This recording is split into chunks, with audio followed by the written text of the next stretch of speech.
Vamos a orar.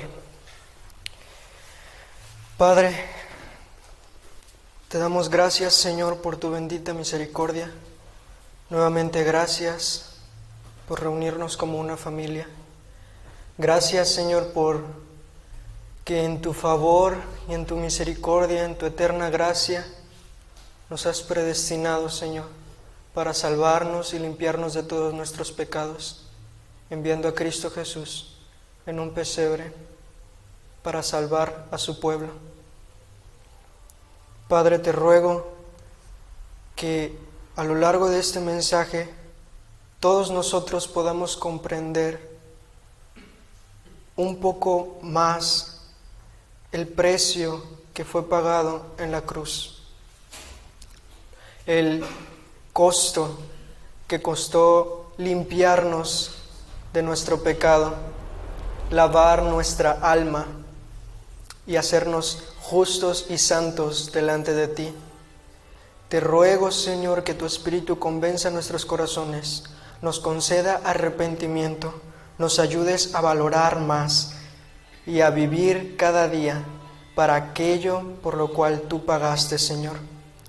Te ruego que se haga tu voluntad en este estudio y que tú, Señor, que tu Espíritu guíe a los incrédulos a salvación y a los creyentes más hacia Cristo.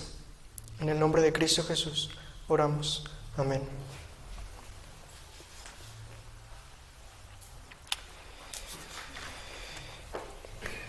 Hermanos, es un gozo nuevamente estar estudiando estos salmos, y particularmente en esta temporada que vamos a abordar salmos mesiánicos. El día 22 he decidido tomar el Salmo 22, que habla acerca de la crucifixión de Cristo. Y a modo de introducción, para ponernos en contexto, ya que este salmo es mesiánico, para ponernos en contexto, creo pertinente ver en qué parte del ministerio de nuestro Señor Jesucristo se encuentra este salmo. Por los evangelios nosotros sabemos que en Getsemaní, Jesús, el creador del universo, Dios hombre, estaba postrado derramando su alma delante de Dios. Estaba clamando al único que lo podía librar de la muerte y derramando su alma para ser fortalecido para la prueba que se avecinaba. Cuando Jesús, el Rey de Reyes, estando en debilidad, en humillación y en agonía hasta la muerte en ese jardín, se levanta, la victoria ya estaba en sus manos. En Getsemaní él salió victorioso. Después de esto, uno de los suyos, Judas, le traiciona y es llevado hacia el sumo sacerdote Caifás, en donde es acusado de blasfemia, escupido, golpeado a puñetazos. Todo esto durante la noche, y en la mañana es llevado a Pilato, quien desea deshacerse de este caso y lo envía con Herodes. Herodes, después de tildarlo de loco y burlarse de él, se lo rebota a Pilato de nuevo, y Pilato, con la primera intención de soltarlo, lo envía a azotar. Entonces lo entrega a la tortura romana, donde es masacrado y desfigurado por el látigo romano. Después de esto, porque Pilato se vio más presionado por el temor a los hombres, lo entregó a la sentencia de muerte de cruz. Una vez que Jesús ya tenía esta condena, los soldados romanos lo rodearon, cientos de soldados romanos, y lo humillaron, lo desnudaron, lo golpearon, le tejieron una corona de espinas, se la colocaron y después lo golpearon con varas sobre su cabeza. Empezaron a blasfemar contra él, haciéndole ovación, humillándolo porque decía ser el rey de los judíos. Después de esto, Jesús va al Calvario y aproximadamente a las 9 de la mañana es colgado en el madero. Jesús es crucificado. De las 9 a las 12 de la mañana de las 9 a las 12 de la tarde, está colgando de aquella cruz, y de las 12 a las 3 hay densas tinieblas sobre la tierra. Es en este periodo de 12 de la tarde a 3 de la tarde que los sufrimientos del Mesías se hacen claramente más intensos y fuertes. Entonces, finalmente, a las 3 de la tarde, con lo poco que tenía de fuerzas, Jesús clama esas palabras: Elí, Elí, lema sabactani. Dios mío, ¿por qué me has abandonado? Entonces es en este periodo de angustia y agonía total que el Salmo 22 profetiza. Este salmo es conocido por muchos cristianos como el Evangelio según David. Y es que tiene la característica peculiar de expresarse como si de un testigo ocular se tratase. Da detalles de la crucifixión de Cristo como si hubiera estado presente. Horadaron mis manos y mis pies, meneaban su cabeza, repartían mis vestiduras, todas esas cosas. Y aún los dichos de los agresores, de los acusadores, los dichos mismos de Jesús, todo se cumplió al pie de la letra, con 1000 años de anticipación. Este salmo fue escrito 1000 años antes de que ocurriera la crucifixión de Cristo. Y ya se hablaba de que iba a ser una crucifixión, horadaron mis manos y mis pies, cientos de años antes de que se inventara la crucifixión. Ahora, como nosotros escuchamos en la mañana por parte de nuestro pastor, esto no es coincidencia. El soberano Dios estaba orquestando todas las cosas. Esto ya estaba previsto. Todo estaba perfectamente afinado para que se cumpliera en el tiempo exacto, de la manera exacta. La muerte de su Hijo ya estaba predeterminada por el Padre. Ahora, este mensaje lo he titulado La agonía del Calvario. Y vamos a estudiarlo en dos partes. Nos vamos a enfocar en los primeros 5 versículos. Por cuestión del tiempo, podríamos abundar. Este salmo, como ustedes escucharon, es muy vasto en riquezas acerca de lo que significó los padecimientos del Mesías y aún la glorificación del Mesías. Pero vamos a enfocarnos en los primeros 5 versículos. Y de estos primeros 5 versículos vamos a estudiarlo en 2 partes, 2 divisiones. Del versículo 1 al versículo 2 vamos a estudiar el clamor del Hijo. El clamor del Hijo, del versículo 1 al versículo 2. Del versículo 3 al versículo 5 vamos a estudiar la esperanza del Hijo. Del 3 al 5, la esperanza del Hijo. Muy bien. En el versículo 1 nosotros leemos estas palabras que nuestro Señor Jesucristo literalmente cita cuando está colgando en el madero. Dios mío, ¿por qué me has abandonado? Y vemos que la siguiente frase abunda más en la primera. Dice: ¿por qué estás tan lejos de mi salvación y de las palabras de mi clamor?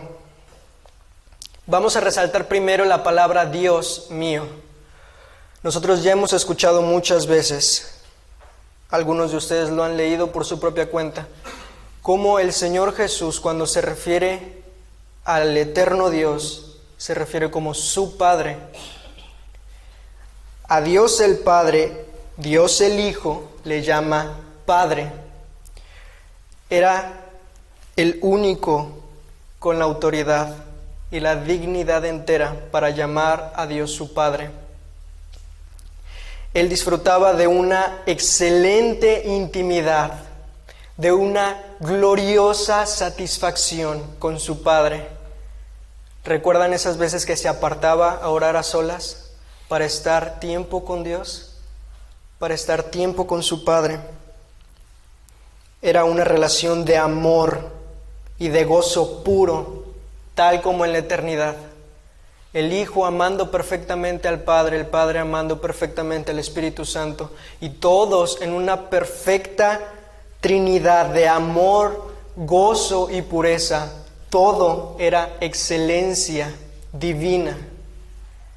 Jesucristo, cuando camina entre nosotros, no pierde ni un milímetro de esa excelencia y de esa intimidad de relación con su Padre. Todo el tiempo se refería a Dios como Padre mío. En este momento, en la cruz, se refiere como Dios. Ya no lo llama más su Padre. Después dice: ¿por qué me has abandonado? ¿Por qué me has abandonado?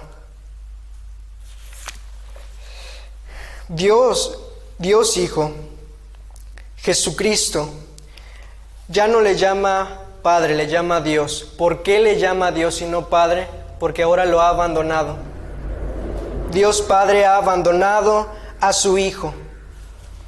Ahora, cabe recalcar en este punto que si nosotros observamos la vida de Cristo, si nosotros observamos todo su caminar y su ministerio, nos daremos cuenta claramente de que Él fue abandonado por todos, fue despreciado y vituperado por su propio pueblo. Dios Hijo fue rechazado por la humanidad entera. En Getsemaní, cuando fue prendido por los soldados, todos sus discípulos huyeron. Cuando estaba siendo acusado de blasfemia, ninguno de los que sanó, ningún paralítico que levantó, ningún endemoniado que liberó, estuvo ahí para abogar por él. Ni su madre ni sus hermanos, nadie de su familia, ninguno de sus discípulos y nadie que haya conocido jamás a Jesús durante los 33 años de vida que estuvo en esta tierra, nadie metió las manos por él. Todos abandonaron a Jesús. Mientras su pueblo clamaba por su sangre, querían matarlo, deshacerse de él porque le odiaban fervientemente. Ahora, si nosotros nos quedamos hasta este punto, nosotros podemos ver algo similar en la vida de los profetas. Los profetas también fueron rechazados, también fueron muertos aún por su propio pueblo. Sin embargo, ellos tenían el amparo de Dios. Nosotros leemos todas esas historias en el Antiguo Testamento como gloriosas historias, hombres de fe, héroes de la fe, que dieron su vida, a pesar de las circunstancias, dieron su vida a Dios y confiaron enteramente en su amparo. Ahora, ponte a pensar en esto. ¿Qué importa si tienes a todos los reinos de la tierra para defenderte, pero Dios no es tu amparo? No te servirá de nada, de nada. El hombre, aunque tenga a cada hijo de Adán como su escudo, no le servirá de nada si Dios no es su amparo. Seguramente caerá, será derribado. Ahora, ¿qué importa si todos los reinos de la tierra van en contra de ti, pero Dios es tu amparo? No caerá ese hombre, prevalecerá para siempre. Dios, Jesucristo, fue desamparado y abandonado por todos los hombres. Pero en ese madero, el único amparo de Cristo le abandonó. Le abandonó. Es por esto que en estas horas de agonía, cuando utiliza ese aliento doloroso, porque costaba respirar cuando estaba colgado de un madero, Utiliza ese respiramiento doloroso para clamar, Dios mío, ¿por qué me has desamparado? Él no clama por los clavos, ni por la corona de espinas, ni por la cruz, ni por las burlas, ni por los romanos. Él clama, su dolor crece en un grito de clamor hacia Dios. Eso demuestra que su dolor principal en ese momento era el abandono de Dios. No todas las torturas. Nosotros vemos los mismos profetas del Antiguo Testamento y hombres de los primeros siglos martirizados, yendo con gozo a sus martirios. Sin embargo, Jesús clama en agonía, pero por el abandono de su propio Padre. Ahora, si nosotros entendemos esto a la luz de Romanos 8:38, ¿recuerdan ese versículo? Ni la muerte, ni la vida, ni ángeles, ni principados, ni potestades, ni lo presente, ni lo porvenir, ni lo alto, ni lo profundo, nada nos separará del amor de Dios que es en Cristo Jesús, Señor nuestro. Ese versículo es totalmente realidad para nosotros solamente porque Cristo fue abandonado. Nosotros no vamos a ser desamparados, nunca. El trono de la gracia de Dios estará siempre disponible para ti.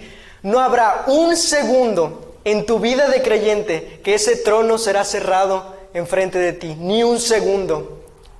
Ni un segundo el Hijo de Dios dejará de interceder por ti a la diestra de Dios. Nunca serás desamparado por el Rey de Reyes y Señor de Señores. Y aunque tengas a todos los reinos del mundo en contra de ti, tu Dios no te desamparará. Todas las promesas del Antiguo Testamento, cada promesa que es para ti creyente, es verdad únicamente porque el Hijo de Dios estuvo dispuesto a ser abandonado para que tú nunca fueras abandonado. El Hijo de Dios en esa cruz no tuvo a nadie para que tú lo tuvieras todo. Ahora, hermanos, ¿quiénes somos nosotros? ¿Quiénes somos nosotros? Nosotros sí merecemos ser abandonados. Nosotros, esa gracia, ese poder y favor de Dios, todo Dios ahora es en favor nuestro a través de la sangre de Cristo. Y todo Dios en ese momento fue en contra de Cristo. ¿Quién eres tú para merecer esto? ¿Quién soy yo para merecer esto? Nosotros que éramos pecadores, que aún tenemos naturaleza pecaminosa, que bebíamos iniquidad como si fuera agua, que quebrantábamos la ley de Dios como si de un deporte se tratase, que con nuestras acciones aborrecíamos a Dios, que éramos militantes en las líneas de Satanás, que íbamos en el pensamiento de este mundo, de acuerdo a la corriente de este siglo, siendo dominado por los espíritus, en camino al infierno, como gusanos en basura. Y todo esto fue para ti, sin mérito alguno. Y sin embargo, Cristo, el único que cumplió la ley, el Hijo perfecto, el amado unigénito de Dios, que cumplió toda la ley, que siempre obedeció, que amó a su Padre con todo su corazón, con toda su mente, con toda su alma y con todas sus fuerzas, cada segundo de su vida. Él merecía, por derecho propio, estar en su trono. Él descendió de su trono voluntariamente y sufrió lo que nosotros merecíamos sufrir, el abandono de Dios. En ese momento, Cristo es desamparado y es despreciado por Dios. Jesús, hombre, es cortado de relación con su Padre. es despreciado como un gusano. Es por esto que estos dos versículos, es por esto que el versículo 2, cuando dice, Dios mío, de día clamo y no respondes, y de noche, pero no hay para mí reposo. Esto habla acerca de un hombre que ha estado clamando y clamando y clamando de día y se ha hecho de noche y sigue clamando y clamando y no hay para él reposo, no hay contestación para él. Él es despreciado por Dios. ¿Por qué es despreciado por Dios? En el versículo 6 nosotros vemos, pero yo soy gusano y no hombre, oprobio de los hombres y despreciado del pueblo. 7. Todos los que me ven de mí se burlan, hacen muecas con los labios, menean la cabeza diciendo, que se encomiende al Señor, que Él lo libre, que Él lo rescate, puesto que en Él se deleita. Soy un gusano, dice Cristo. Cristo, el Rey de Gloria, que en eternidad se vestía de majestuosidad y de luz inaccesible, ahora declara que es un gusano delante de Dios, delante de los hombres, algo que causa repugnancia.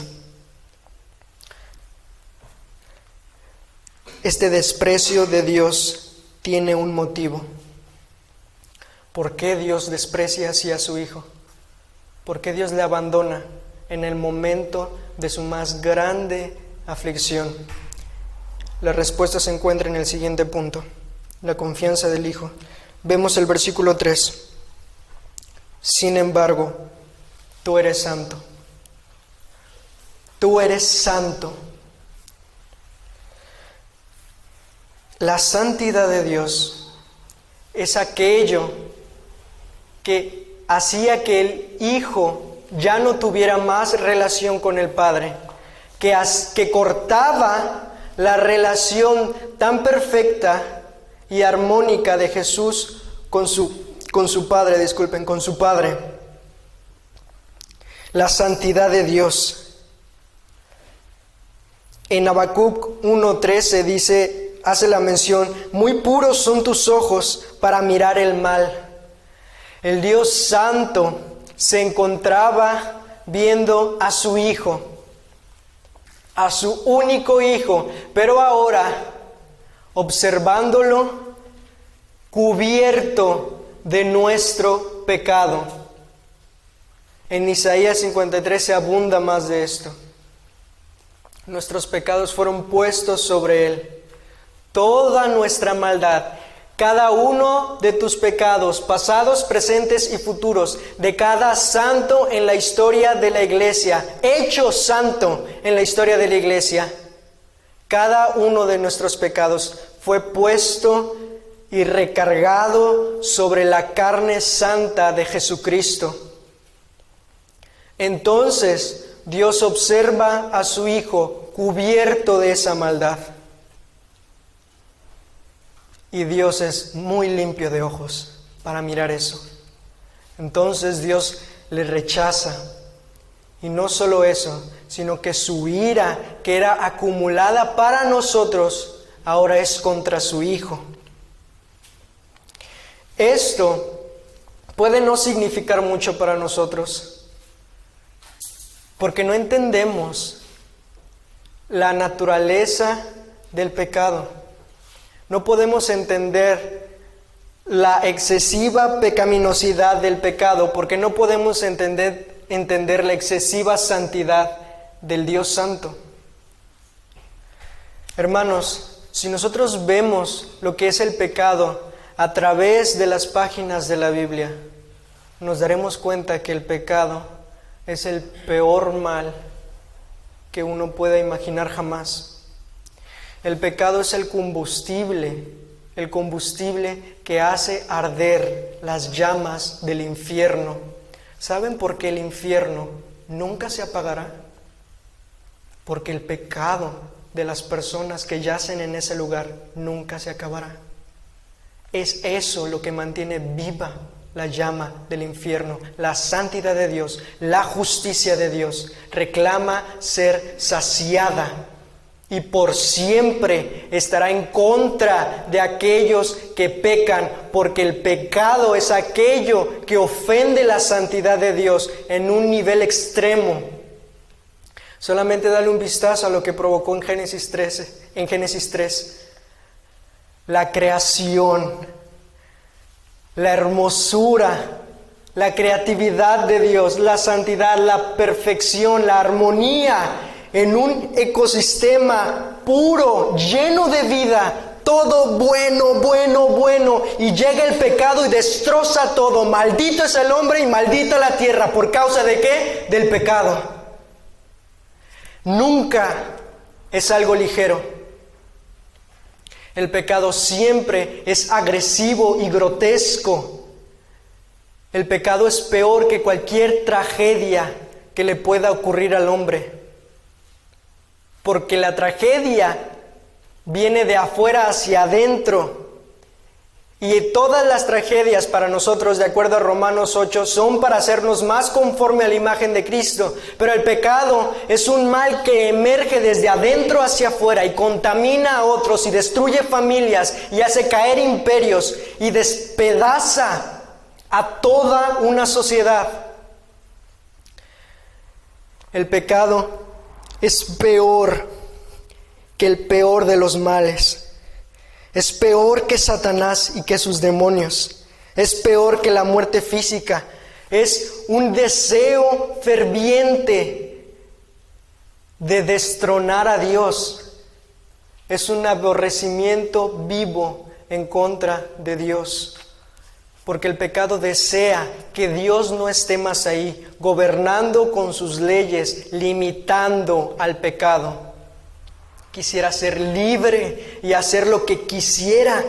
Si el pecado pudiera, te destrozaría en cuestión de segundos. Todo lo que conoces se reduciría a polvo por causa del mal que se encuentra en tu propio corazón, en mi propio corazón. Por la gracia de Dios es contenido, pero el pecado es siempre un mal que está fuertemente en contra de Dios. Es por esto que un Dios santo, santo, santo odia con fervor ardiente cualquier tipo de pecado donde sea que se encuentre. Dios lo odia con todo lo que es y derramará juicio sobre eso, sobre cada minúsculo para nosotros, pero grande para Él, pecado. Y cada pecado de todo su pueblo fue puesto sobre Jesús. ¿Cómo ahora ve el Padre a su Hijo? Las palabras gusano se quedan cortas. Entonces, Dios mismo corta esta relación con su Hijo al ver todo nuestro pecado sobre Él. Jesús mismo, que es Dios, que aborrece el pecado en la misma manera y con la misma intensidad que Dios, estuvo dispuesto a cargar sobre su propia carne toda esa suciedad. Y ahora toda la maldición que era para nosotros cae sobre Cristo. Hay algunos teólogos que lo explican de una manera más cruda, pero totalmente bíblica. Ellos dicen, cuando Jesús clamó en la cruz, Dios mío, ¿por qué me has abandonado? Dios el Padre, al ver toda nuestra iniquidad sobre Él, clamó la maldición de Deuteronomio 28:16. Maldito serás en la ciudad y maldito serás en el campo. Malditas serán tu canasta y tu arteza, maldito el fruto de tu vientre y el producto de tu suelo, el aumento de tu ganado y las crías de tu rebaño. Maldito serás cuando entres y maldito serás cuando salgas. El Señor enviará sobre ti maldición, confusión y censura en todo lo que emprendas, hasta que seas destruido y hasta que perezcas rápidamente a causa de la maldad de tus hechos, porque me has abandonado. El Señor hará que la peste se te pegue hasta que te hayas consumido sobre la faz de la tierra a donde vas a entrar para poseerla. Te herirá el Señor de tisis, de fiebre, de inflamación, de gran ardor, con la espada, con pestes y con plagas, y te perseguirán hasta que perezcas. El cielo que está encima de tu cabeza será de bronce y la tierra que está debajo de ti de hierro. Esa maldición era para todos los desobedientes de la ley. Todos nosotros fuimos desobedientes a la ley. Por tanto, todos nosotros merecemos esto. Pero Cristo cargó con esta maldición. Entonces, durante esas 3 horas de agonía e intenso dolor, el Santo Dios derrama su ira y su maldición e indignación sobre su propio Hijo, desangrado y desfigurado, abandonado en una cruz. Sin embargo, es curioso notar en nuestro salmo que esa misma santidad de Dios era la que hacía a Jesús confiar aún. Nosotros vemos en este mismo versículo,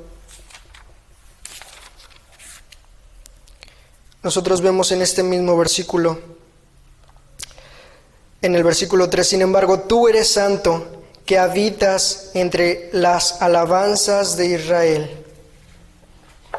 Habitas entre las alabanzas de Israel. ¿Por qué Israel alaba a su Dios? Porque Él es santo. ¿Y qué implica esto? Que Él no miente, que Él es fiel. Y el versículo 4 continúa explicando: en ti confiaron nuestros padres, confiaron y tú los libraste. Tú los libraste cuando confiaron en ti. Todos los santos del Antiguo Testamento pusieron su confianza en Dios y sin importar las circunstancias, Él los libró. Jesús tenía la fe de acero y esa fe no se movió ni un milímetro. Él continuaba confiando en la promesa de su Dios. Aún en ese momento, aun cuando él sabía que Dios lo había abandonado, él clama a Dios como su única confianza y continúa confiando en Él como antes de llegar a la cruz. ¿Por qué? Porque Él es santo y Él va a cumplir su promesa siempre. Lo que esta profecía está tratando de decir, está diciendo en los primeros 2 versículos en cuanto al abandono de Dios, es la idea de un hombre, repito, que está clamando y clamando hasta que Dios responda. La idea es: ¿hasta cuándo me responderás? ¿Hasta cuándo me tendrás abandonado? Jesús sabía, y lo vemos en el Evangelio de Lucas, a qué había venido. Jesús sabía que Él tenía que venir a este mundo, a nacer, para morir por pecadores. Sabía el costo que iba a costar, que iba a tener nuestra salvación, y sin embargo lo hizo. Ahora, Él entendía perfectamente que después de su sepultura, el tercer día, habría de resucitar. Él confiaba en que Dios habría de responder su oración. Y así fue. Por esto Jesús se mantenía firme. Él confiaba en la santidad de Dios, porque Él no miente. Él confiaba en la fidelidad de Dios. Jesús confiaba porque era el testimonio de toda la Biblia. Así siempre se reveló el carácter de Dios, y aún con Jesús mismo se reveló de esa manera. En el versículo 9 y 10 nosotros leemos: porque tú me sacaste del seno materno, me hiciste confiar estando a los pechos de mi madre. Versículo 10. A ti fui entregado desde mi nacimiento, desde el vientre de mi madre, tú eres mi Dios.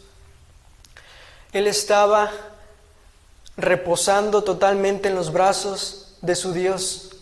Cuando él era indefenso y Herodes quiso matarle, Dios le protegió, tal como protegió a Moisés en el Antiguo Testamento, tal como protegió a todos sus santos, porque Él es fiel. Él protege a los que le buscan, Él protege a los suyos.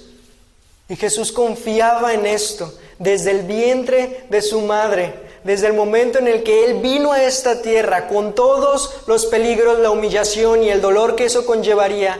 Él podía descansar en Dios, que Él lo libraría al final de cuentas. Este abandono no fue para siempre, y ustedes saben que no fue para siempre.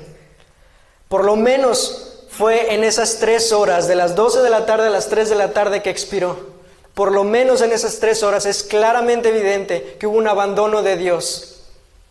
Pero después todo da una vuelta gloriosamente inesperada. Ahora, Jesús sobre esa cruz, después de beber la última de las gotas de la ira que nosotros merecíamos, muere y es sepultado. Las huestes del infierno cantan victoria entonces. Cada ángel y demonio, el pecado ha triunfado ahora, ¿no? Pensaban seguramente, porque ellos no sabían lo que estaba pasando en aquella cruz.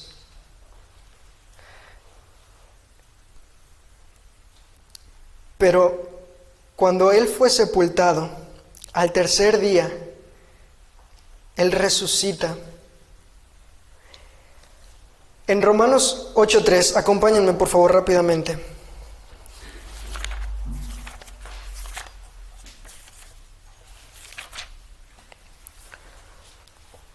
Romanos 8:3 dice: pues lo que la ley no pudo hacer, ya que era débil por causa de la carne, Dios lo hizo, enviando a su propio Hijo en semejanza de carne de pecado, y como ofrenda por el pecado, condenó al pecado en la carne. Cristo venció con sus manos clavadas a un madero. Él conquistó sobre todo dominio. Su enemigo que habitaba dentro de nosotros, el pecado, fue derrotado en su muerte. Cuando las huestes infernales gritaron de júbilo, cuando el Hijo de Gloria estaba muerto y sepultado en una cruz, no se esperaban el rugido del león al tercer día. Él se levantó de entre los muertos y venció por encima de todas las cosas, venció por encima del pecado para siempre. Su oración fue contestada. Su oración fue contestada. Él no fue abandonado. Nosotros lo vemos en los últimos versículos del capítulo 22, del 25 al 31. De ti viene mi alabanza en la gran congregación. Mis votos cumpliré delante de los que te temen. Los pobres comerán y se saciarán. Los que buscan al Señor lo alabarán. Viva para siempre el corazón de ustedes. Todos los términos de la tierra se acordarán y se volverán al Señor. Y todas las familias de las naciones adorarán delante de ti. Porque del Señor es el reino, y Él gobierna las naciones.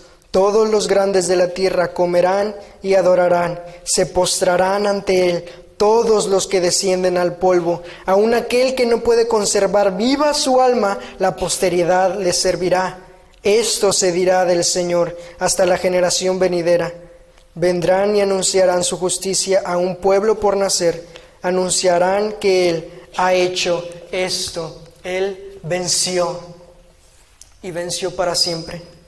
Venció sobre tu pecado y venció sobre cada hueste espiritual que nos dominaba. Él ahora tiene dominio total por cuanto sufrió y padeció hasta la muerte. Cada una de las gotas de su sangre fue derramada a nuestro favor para comprarnos. El precio de su sacrificio y de su sufrimiento fue muy alto para ser despreciado por nosotros. Y amigo, que estas promesas del amparo de Dios para tu vida no son verdad. Eso quiere decir que todas las maldiciones del Antiguo Testamento sobre los quebrantadores de la ley son verdad para ti, si es que no estás en Cristo. Solamente hay uno que puede limpiar el pecado, y solamente una acción tan violenta y brutal como la que ocurrió en esa cruz puede arrancar algo tan violento y brutal como el pecado. En esa cruz Él venció de una vez y para siempre. Y Él ha mandado a todos los hombres a que se arrepientan y crean en este Evangelio, en que Él murió para hacerte libre de toda condenación. Y a ti, hermano, nada en esta tierra vale una sola de las gotas de esa sangre. Por tanto, nosotros debemos de enfocar nuestra vida a estudiar lo que esta muerte significó para nosotros, lo brutal de este evento, lo que costó comprarnos y limpiarnos. Vamos a orar, hermanos. Padre, te damos gracias porque diste a tu Hijo, Señor,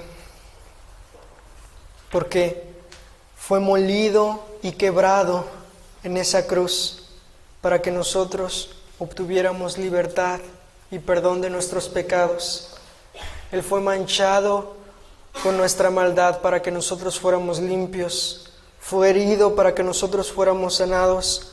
Fue abandonado para que nosotros fuéramos abrazados por tu amor y por tu fidelidad. Te damos gracias, Señor, por la obra de tu Hijo en aquella cruz. Y confesamos, Señor, que tú eres el Rey de reyes, el Señor de señores, que está por encima de todas las cosas y por encima de cada aspecto de nuestra vida. Perdónanos, Señor, si no te hemos valorado como mereces ser valorado, si no hemos valorado el precio que tuvo que ser pagado en aquella cruz, lo fuerte y duro de aquella maldición, el crudo peso de nuestro pecado. Ayúdanos a valorar más, a maravillarnos más de tu fidelidad para nosotros pecadores. Ayúdanos a valorar más tu amor, Señor.